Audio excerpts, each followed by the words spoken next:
Welcome back on the program. We'll now look at interesting stories on the front pages of the dailies. This morning we'll kickstart with the Nation newspaper, and the big story here is about controversy rages over Natasha's 6-month suspension. And the writer here is saying Women Affairs Minister waits in, offers talk to Senate.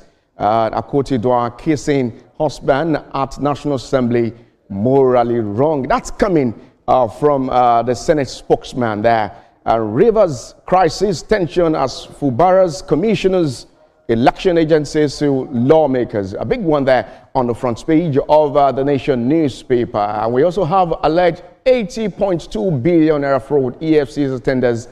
Yaya Bello's children's school fees receipt there. And Ganduje Barao received 2023 article support groups in 19 northern states into the APC. Quick one, Ronke Oshodi, and Nollywood will frustrate you. You can get details of that on the front page of the Nation newspaper. Let's move on to another paper this morning, and the big one from Saturday Punch is talking about Natasha's suspension. FG intervenes as female coalition threaten showdown. We're engaging parties to temper justice with mercy, says Women Affairs Minister.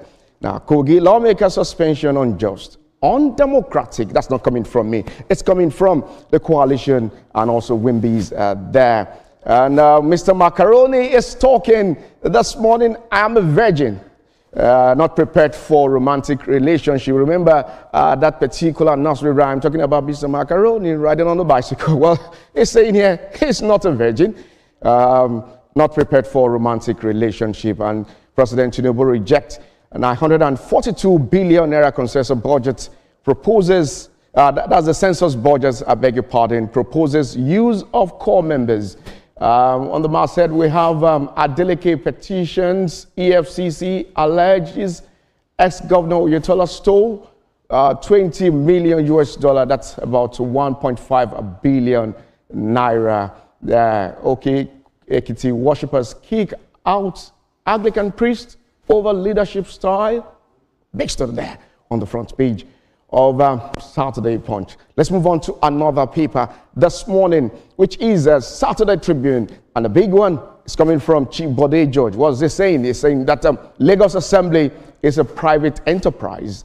The owners hires, fires at will. Who is the owner there? Yeah, you get details of that particular story coming from Chief Bode George. And new Alafi begins 21-day installation rights.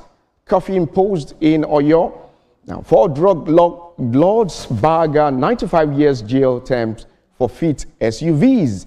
And that's 30 million Nigerians face food crisis in June. That's coming from a report. And very interesting one coming from Kebbi State this morning.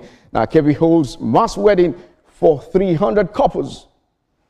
Well, you can get details of that inside Saturday Tribune. This morning, Tinubu governors mourn as Okupe dies at 72. Interesting stories there on the front page of the dailies. We say, may his gentle soul indeed rest in peace. Let's quickly move on to other stories. The Guardian newspaper this morning, why protection laws can't tame common abuse of children. Well, you can get details of that on pages 8 and 9 of the Guardian Weekend this morning. And that's how much we can take on the front pages of the dailies. Now, let's quickly hand over to my colleague there. Kemi, what do you make of interesting stories on the front page of the dailies this morning? Absolutely.